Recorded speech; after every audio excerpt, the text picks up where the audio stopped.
Este vídeo ele serve como videocast ou podcast. Ele pode ser acompanhado só ouvindo ou também assistindo.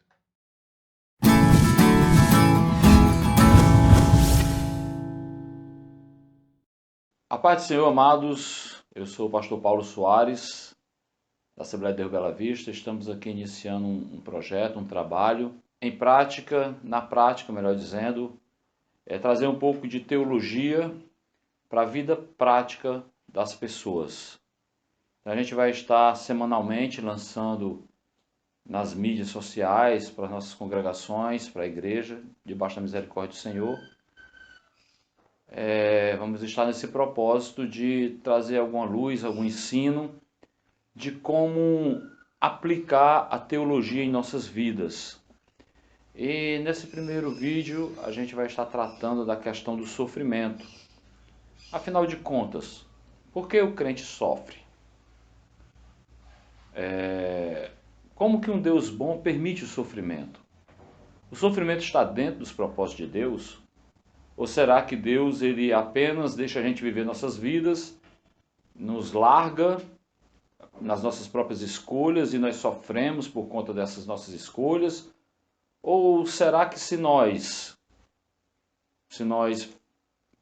apenas fizermos boas escolhas, isso nos poupará do sofrimento? Então são muitas questões que nos vêm à tona. Eu acredito que isso é muito importante entendermos sob uma perspectiva bíblica, sob uma perspectiva teológica, tá bom? Então vamos lá. A questão é: por que há sofrimento? É bem sabido que essa questão ela é muito antiga e ela já vem sendo muitos filósofos, cientistas, homens dedicaram as suas vidas se debruçando sobre essa questão de por que há tanto sofrimento e se há um Deus que pode nos guardar ou nos privar de eventuais sofrimentos. Nós conhecemos um termo, foi elaborado por um filósofo alemão, eu acho que o nome dele é Gottfried Leibniz. Ele aplicou o termo teodiceia, que vem do grego, né? Theo, Deus, e esse diceia significa justiça, ou seja, a justiça de Deus. Mas o que esse termo ele traz à tona, segundo esse filósofo, é tentar conciliar a ideia de um Deus bom e onipotente que pode todas as coisas, como conciliar que Deus, sendo bom e podendo todas as coisas, permita o mal, permita o sofrimento. Ele tenta conciliar, dentro dessa seguinte definição, conciliar o problema da existência do mal e a sua reação com a bondade de Deus, e a sua onisciência e a sua onipotência. É uma questão bastante complexa, tá? É uma questão que muitos, como já falei, muitos filósofos já se debruçaram, e eu trouxe aqui alguns pensadores, o que alguns pensadores pensam e algumas definições que eles trouxeram para a humanidade ao longo dos séculos. Mas uma coisa é certa, se há sofrimento, eu queria também trazer uma perspectiva antagônica do sofrimento. É porque o homem busca a felicidade. Existe de fato a felicidade? Então qual é o conceito de felicidade? Normalmente o conceito de felicidade é um conceito que se traduz em um estado de satisfação plena. Ou seja, quando que um homem, sob essa perspectiva, quando é que ele se encontra ou ele se vê como um homem feliz? É quando as suas expectativas, de modo geral, são atendidas. Ou seja, quando ele tem saúde, quando ele tem uma boa família, ou uma família harmoniosa, quando ele se encontra no estado de paz, quando os seus relacionamentos são relacionamentos prazerosos, pacíficos, harmoniosos. Então é uma série de circunstâncias que vão contribuir para que haja felicidade. Mas a questão é, e essa felicidade, de fato, ela é possível de ser alcançada? Porque quando nós não alcançamos a felicidade, então a gente se encontra no estado de sofrimento. É certo que existe, é inerente ao ser humano a busca por satisfação, a busca por felicidade. A questão é quais meios que ele vai se utilizar para atingir essa felicidade. É plausível a felicidade? Então é uma série de questionamentos, né? Que a gente precisa elaborar, se debruçar, questionar e avaliar. Eu pesquisei alguns conceitos de alguns filósofos ao longo da história de como que eles retratam a felicidade. Sócrates dizia o seguinte: a felicidade era o bem da alma que só podia ser atingido por meio de uma conduta virtuosa e justa. Então, segundo Sócrates, se o homem ele buscasse ter uma vida virtuosa, uma vida justa, a felicidade ela seria alcançada. Mas a questão é, o mundo é justo? No meu entendimento, não. O fato de eu fazer coisas boas ou procurar ser uma pessoa virtuosa, inevitavelmente eu gozarei da justiça dessa vida, dessa terra? Eu acho que isso é algo totalmente questionável. Ou seja, o fato de você ser uma pessoa boa não quer dizer que o mundo irá retribuir reciprocamente a bondade que você empregou. Mas vamos para frente. Platão já dizia o seguinte: exercendo a virtude e a justiça, a alma obtém felicidade. Ou seja, Platão ele segue a mesma linha de raciocínio de Sócrates. Meio que a felicidade meio que depende das minhas obras.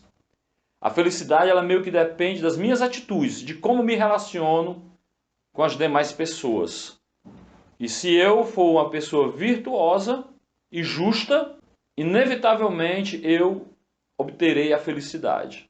Tem outro seguidor de Sócrates, né, um discípulo de Sócrates, que é Antístenes, que diz o seguinte: o homem feliz é o homem autossuficiente.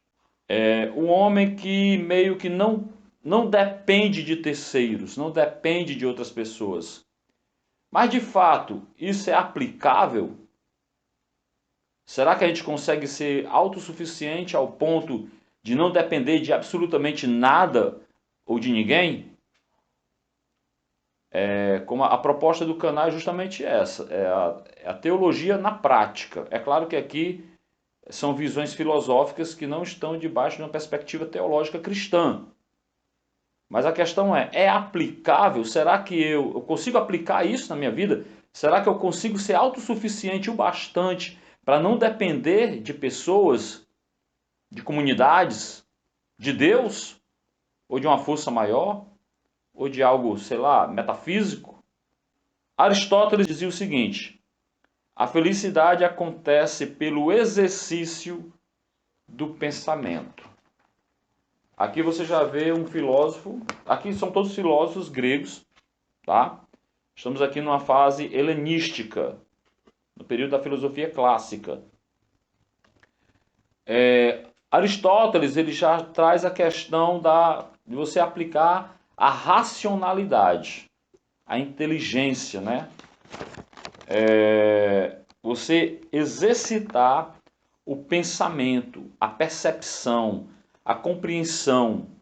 E isso, segundo ele, lhe traria uma sensação de felicidade. Talvez porque quando o homem ele tem um conhecimento mais abrangente das coisas, ele vai se sentir um pouco mais seguro. Mas até onde de fato nós sabemos? O que de fato nós sabemos? Será que aplicar apenas a questão do pensamento, isso de fato, do raciocínio, aplicar apenas a lógica em nossas vidas, isso vai nos garantir uma vida plena, uma vida de felicidade? Epícoro dizia o seguinte: o homem não deve ser apenas autossuficiente. Ele já vai aqui dar uma amplitude, mas também indiferente e impassível em relação ao seu redor. Aqui a gente já está entrando numa linha filosófica, uma linha dos estoicos. Ou seja, a gente precisa ser autossuficiente, a gente precisa ter o conhecimento, ter o entendimento e ser indiferente aos possíveis danos ou às possíveis injustiças que a vida pode e vai acontecer, que a gente venha passar por injustiças, injúrias, traições, decepções. Então, Epícoro, seguindo uma linha estoica, ele já está querendo, né, trazer essa vertente. É você buscar ser indiferente ao sofrimento, ao dano que eventualmente você possa passar. Em outras palavras, eles defendiam a seguinte ideia: aquilo que está no seu controle, você vai levando, você vai tomando conta. Mas o que não está no seu controle é aceitar, simplesmente aceitar. E toca a vida para frente. Tá? A gente vai ter outros filósofos dessa linha, que é Marco Aurélio, Sêneca, que vão defender isso, e isso influencia até os dias de hoje muito até mesmo na psicologia. Tá certo? Você vai perceber essa aplicação. É possível o homem por si só conseguir de fato isso, o fato dele dominar, se autodominar por si só, ao ponto de fato suportar toda a carga de sofrimento que eventualmente ele possa passar de forma indiferente? Será que isso na prática de fato funciona? Saindo um pouco já da filosofia grega e entrando já na filosofia medieval, a partir de Agostinho de Hipona, eu peguei aqui 2 exemplos, né? E Tomás de Aquino, eles já defendiam a ideia de que mais do que a felicidade, o que conta é a salvação da alma.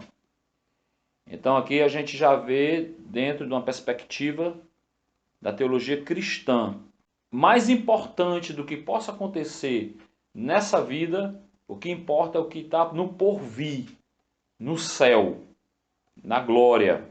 Mais na frente a gente vai falar um pouco sobre os filósofos do século XIX. Você vai ver filósofos como Nietzsche e Schopenhauer, que não, por serem ateus e não acreditarem numa perspectiva de um mundo vindouro, eles vão criticar fortemente essa linha de pensamento. Que é a linha de pensamento quando ali a teologia cristã ela começa a andar de mãos juntas com a filosofia.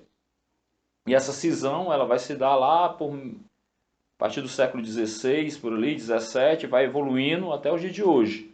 Vai haver uma cisão uma espécie de cisão, aos poucos, entre a filosofia e a teologia.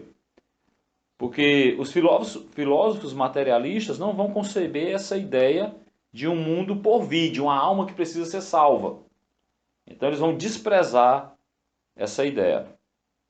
Kant, dando um pulo mais para frente, vai dizer o seguinte, na sua obra Crítica da Razão, definiu felicidade como a condição de ser racional no mundo, para quem ao longo da vida tudo acontece de acordo com seu desejo e vontade. Kant ele já vai trazer de volta aquilo que os filósofos gregos ensinavam, que basta aplicar o racionalismo, basta aplicar a racionalidade, a inteligência, o conhecimento, que as coisas vão se degringolar de acordo como você quer, de acordo com o seu desejo e de acordo com a sua vontade. Rousseau vai dizer algo do tipo: a felicidade é a eliminação do egoísmo. Aqui Rousseau já vai trazer uma visão mais altruísta, já uma visão que o homem feliz é um homem que está ali para servir, para ajudar, que olha menos para si e mais para os outros. Então a gente percebeu aqui, pessoal, que existe aí várias linhas de pensamentos que não são, vamos dizer assim, não vão trazer uma explicação plena à luz do conhecimento humano. A questão da felicidade é uma questão de uma busca inerente, é algo que é pertinente à condição humana. E quando nós nascemos, isso é tão pertinente a nós mesmos, que a gente é instruído desde a mais tenra infância a buscar essa plenitude, a buscar ser feliz nessa vida. No século XIX, aí vão surgir alguns filósofos, tipo Schopenhauer, Arthur Schopenhauer e o Friedrich Nietzsche, que vão trazer a ideia do niilismo. Que o niilismo, uma das definições para niilismo é uma visão cética radical e, sobretudo, pessimista em relação às interpretações da realidade que aniquila valores e concepções.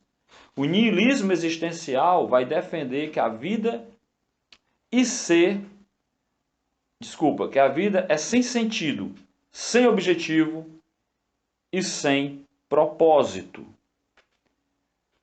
Nietzsche vai deixar registrado no seu livro Gaia Ciência o seguinte: aquele que quer chegar até a felicidade no céu deve também se preparar para ser triste até a morte. É um questionamento que ele traz, justamente criticando essa visão cristã.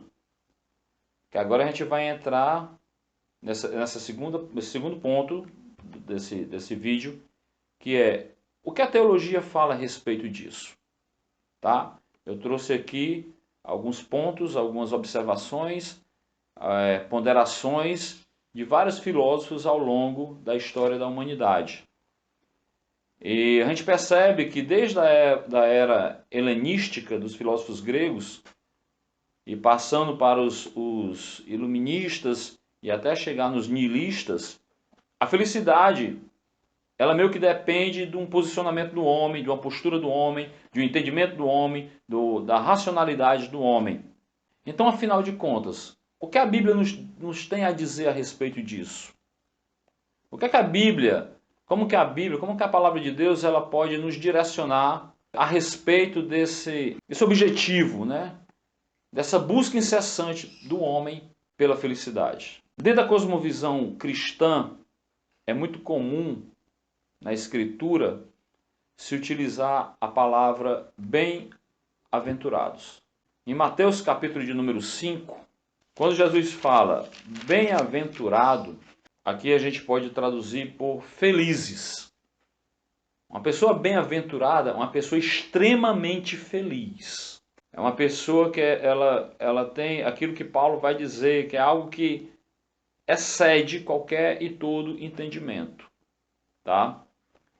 Jesus ele vai falar no verso 3, bem-aventurados os humildes de espírito, porque deles é o reino dos céus. Bem-aventurados os que choram, porque serão consolados. Bem-aventurados os mansos, porque herdarão a terra. Bem-aventurados os que têm fome e sede de justiça, porque serão fartos. Você percebe que nesses primeiros versos há um certo antagonismo entre o que a Bíblia quer dizer em ser feliz, como que nós devemos ser felizes e como que é a concepção filosófica do mundo. A felicidade no mundo é algo que depende muito de nós, de nossas obras, do nosso entendimento, da nossa inteligência, da nossa perspectiva de como nós enxergamos as coisas, daquilo que eu tenho que fazer para me tornar uma pessoa feliz. No caso, quando a gente percebe aqui nas bem-aventuranças, Cristo ensinando aqui no Sermão do Monte, ele vai trazer alguns antagonismos. Enquanto o mundo nos propõe que nós, para sermos felizes, a gente tem que, dentro dessa perspectiva, vamos dizer assim, capitalista, que a gente precisa possuir bens, ter muitas posses, a Escritura vai nos ensinar que nós devemos ser humildes. É óbvio que aqui eu não estou defendendo aqui uma teologia de São Francisco de Assis para que você seja salvo e seja feliz e seja pleno, você tem que se abster de bens materiais. Não estou falando isso. Mas Jesus ele nos chama para termos uma postura de humildade, para sermos humildes, para reconhecermos que nós não somos tão bons assim. Não somos autossuficientes. Não somos autodeterminados. Na verdade, aquele que é humilde, que reconhece a sua fraqueza, a sua debilidade, a sua condição, especialmente diante de Deus, aqui é o primeiro passo para você alcançar alguma bem-aventurança. Enquanto a filosofia diz que nós devemos ser autossuficientes, Cristo está dizendo que nós precisamos ser humildes ao ponto de entender que somos totalmente dependentes. Totalmente dependentes de Deus, totalmente dependentes do Senhor. E isso é para trazer conforto, isso é para trazer descanso para os nossos corações. Bem-aventurados humildes de espírito, ou seja, aquele que reconhece que sem Deus, como Cristo ensina, sem Ele nada nós podemos fazer. É claro que para termos esse entendimento, isso não depende, aí é que entra a questão. Nós precisamos da ajuda do Espírito Santo de Deus para que nós tenhamos esse discernimento que somos fracos, débeis e necessitantes da manifestação do poder de Deus em nossas vidas, para que de fato a gente possa se tornar uma pessoa bem-aventurada. O primeiro passo, segundo que na sequência do Sermão do Monte, é reconhecer que nós somos necessitantes, nós necessitamos das misericórdias do Senhor, do seu infinito amor, da sua capacitação e de tudo que Ele pode nos oferecer para termos o melhor discernimento de como encarar e viver nessa vida. Bem-aventurados que choram. É muito interessante esse verso 4, porque chorar normalmente está associado a sofrimento. O choro ele está diretamente associado ao sofrimento. Então como que Jesus, olha como é algo paradoxal, como que Jesus, ou pelo menos aparentemente paradoxal, como que Jesus fala bem-aventurados que choram? Quando nós somos humildes e reconhecemos a nossa situação, não é problema nenhum a gente chorar, especialmente por conta da nossa condição de pecado.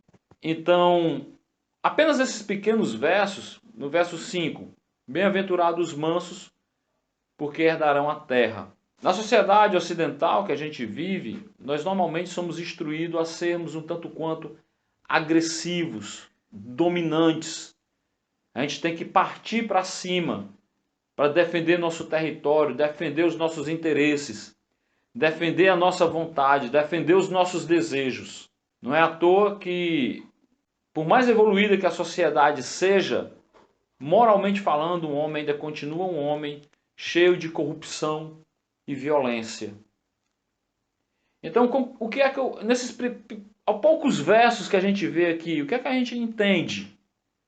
Que a felicidade, o cerne da felicidade está em termos uma vida de abnegação do nosso próprio ser em prol da vontade do Senhor. É abnegarmos a nossa vontade para buscarmos fazer a vontade de Deus. O niilismo ele trouxe uma ideia que a nossa vida ela não tem propósito, porque eles são materialistas, não acreditam num porvir, numa vida após a morte. Mas nós como cristãos, nós sabemos que a nossa recompensa não está aqui. É por isso, aí eu quero trazer aqui um adendo, é por isso que é falacioso, porque essa ideia que a filosofia, desde os tempos mais remotos da filosofia, 3, 4, 5 séculos antes de Cristo, ela sempre traz a ideia de que se nós fizermos algo, as coisas vão meio que acontecer de acordo com a nossa vontade, de acordo com o nosso desejo. E desconsidera o fato de existir um Deus soberano que sabe e entende todas as coisas. E sabe e entende todos os propósitos. E sabe e entende por que nós devemos passar eventualmente por situações A, B ou C. Quando nós entendemos isso como cristãos, isso é para gerar em nós descanso. Evidências na Escritura não são poucas de que as coisas, amado e querido irmão, não depende de nós. Não é que nem aquela musiquinha do final do ano. Depende de nós. Não. Não é assim. Não depende de nós. Nós dependemos totalmente do Senhor. Quando nós entendemos isso, isso é para gerar descanso, é para gerar paz em nossos corações.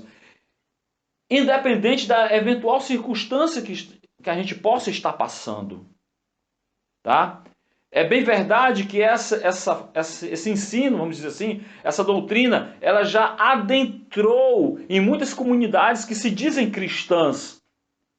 Quando você vê numa placa de uma igreja A, B ou C, tipo, pare de sofrer, ou algo do tipo, aqui você tá, vem pegar a sua bênção, ou coisas desse tipo, é uma mensagem totalmente antropológica, ou seja, é tentar fazer com que Deus atenda todas as necessidades humanas de acordo com o desejo e a vontade do homem.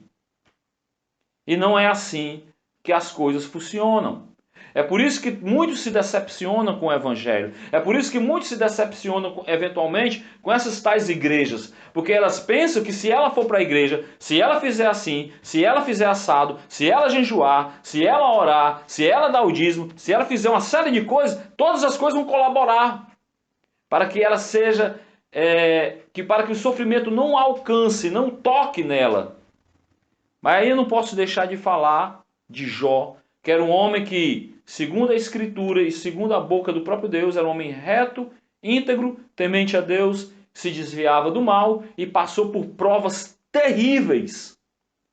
Terríveis. Jesus Cristo ele deixa registrado em João 16:33 que no mundo nós teríamos aflições. E eu gosto de brincar dizendo o seguinte: existe um ditado popular que diz que a certeza da vida é a morte.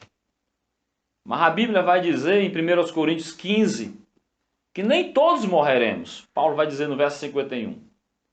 Ou seja, como nós cremos na volta de Cristo, então muitos de nós seremos arrebatados e não conheceremos a morte. Então nem a morte é uma certeza. Mas existe uma certeza nessa vida, que é o sofrimento. O sofrimento ele alcança o ímpio, ele alcança o crente, ele alcança o negro, ele alcança o branco, o rico, o pobre. Ninguém está isento do sofrimento. Então, o sofrimento, segundo Jesus Cristo, por meio das aflições dessa vida, é a única certeza dessa vida. Então, que passaremos por sofrimento, isso é algo inevitável. A questão não é que a gente vai passar ou não por sofrimento, porque o sofrimento é algo certo. A questão é como nós o encaramos, como nós lidamos com o sofrimento. Aquele que não tem Cristo, ele pode ter dinheiro, ele pode ter uma série de regalias que o dinheiro pode proporcionar, privilégios e etc. Mas se ele não tiver a paz de Deus, ele pode sim tomar uma atitude de desespero. E muitas das vezes tirar a própria vida por conta do sofrimento. Uma pessoa que tira a própria vida por conta do sofrimento, não é que ela odeia a sua própria vida. É porque o sofrimento está causando uma dor tão grande que ela entende que é mais vantajoso aniquilar com a dor do sofrimento. O que um suicida quer fazer é matar a dor e não especificamente tirar a própria vida. Agora, sob uma perspectiva cristã, quando nós entendemos que tudo tem um propósito debaixo desse céu, Deus tem propósitos, até inclusive no meu e no nosso eventual sofrimento.